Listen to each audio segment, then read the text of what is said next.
Excelentíssimo senhor Dr. Washington Bortolossi, secretária, eu prestei atenção no que a senhora disse e a senhora pede para interpretar o Tribunal de Contas do Estado de São Paulo, não de uma forma de alerta geral, mas por várias passagens. Só que quando eu entro no ano de 2023, dezembro, deu que a prefeitura está com um rombo de 22.382.000, e o alerta é LRF, lei... a lei de responsabilidade fiscal não está sendo cumprida. Itatiba parece que está esnobando bastante dinheiro. Eu vim da Câmara Municipal e o presidente da Câmara está com 4 automóveis zero. Então, está com tanto dinheiro assim com o Tribunal de Contas dando alerta, porque a gente está no começo do ano e agora é arrecadação. Será que é alguma mágica? Porque a cada de 3 em 3 meses a gente tem que analisar, né? Só que dezembro deu um rombo bem grande. E na última vez que eu perguntei para a senhora, já estava com os alertas. Então, como munícipe, eu gostaria de tentar entender o Tribunal de Contas, porque está estampado que está com 22.382.000. E como vai ter a arrecadação do IPTU, vai mudar o saldo? Obrigado. Obrigado pelas considerações.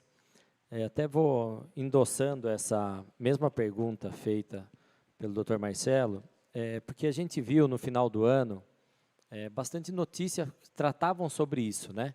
Da questão do que a cidade estaria com um rombo. Naquela oportunidade, a gente até ficou bastante preocupado, porque falava-se de um rombo de mais de 80 milhões de reais. E a gente que acompanhava, né, as finanças dia a dia, mês a mês, vamos dizer assim, causou uma certa estranheza, porque a gente via alguns meses, claro, com queda de arrecadação, mas outros com superávit. Então, queria até pedir para a secretária que pudesse até esclarecer novamente como que se compõem esses cálculos, né, porque se a gente fizer uma análise simplista do que está hoje, né, na data de hoje, no Tribunal de Contas, a gente vê algo em torno de 9 milhões de diferença. Então, é importante, mais uma vez, esclarecer isso para os vereadores, né, para a nossa Casa de Leis e, principalmente, para a população que nos acompanha, né, já utilizando a pergunta do Dr. Marcelo como parâmetro para a resposta.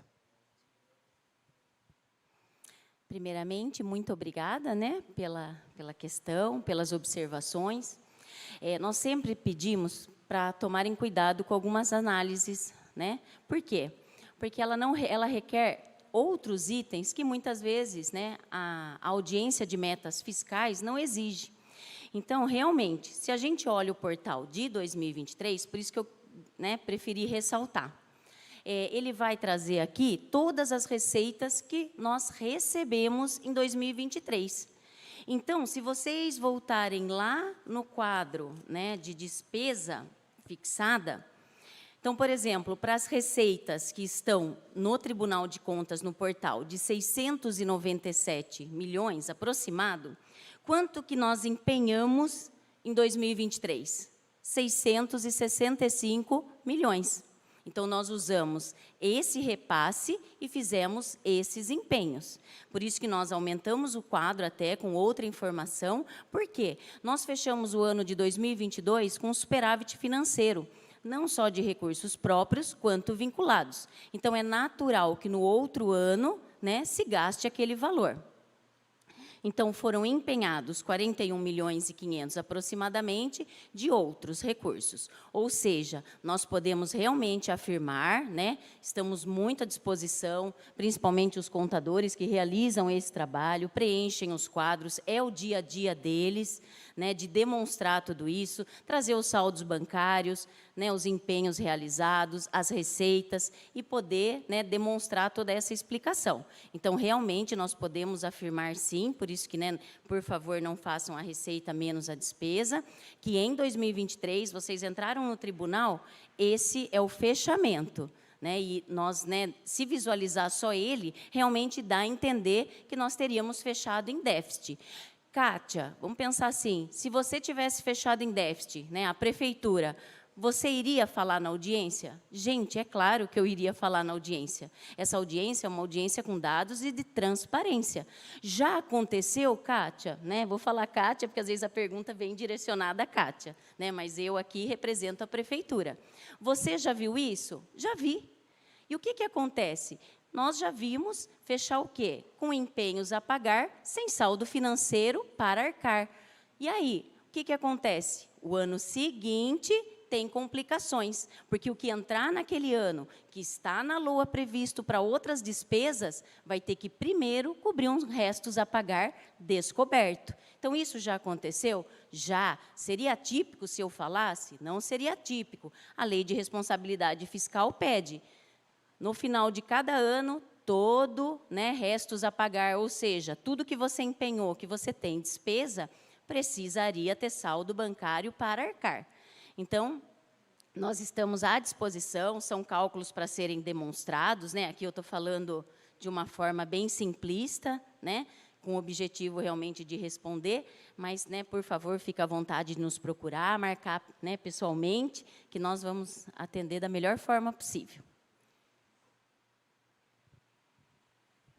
Bom, obrigado, mas acontece que está bem claro que são 720 milhões que foram gastos e arrecadou 697 milhões. Tem um prejuízo de 23 milhões. Isso, com o tempo, provavelmente vai se ganhar com as arrecadações no futuro. Mas o Tribunal de Contas deu alerta, e a gente não pode desrespeitar esses alertas. E a senhora está dizendo que recebe verbas do governo federal. A senhora pode especificar quais são essas verbas? Isso é importante para o município? Vou dar alguns exemplos das receitas que nós recebemos do governo federal, né? O FPM, o ICMS, alguns recursos vinculados para a saúde, educação, ação social, dentre outras secretarias. Algumas emendas parlamentares, alguns convênios que são fechados, né, que vão em busca de repasses para auxiliar no investimento do município, e no portal também, né, de transparência. Tudo que a gente lança praticamente a cada minuto aqui em finanças, ele já vai direto para o portal, né? Antes ele virava 24 horas, agora tem vários relatórios, nós tentamos deixar o portal da melhor forma possível para entendimento, então lá também tem as receitas lançadas diariamente.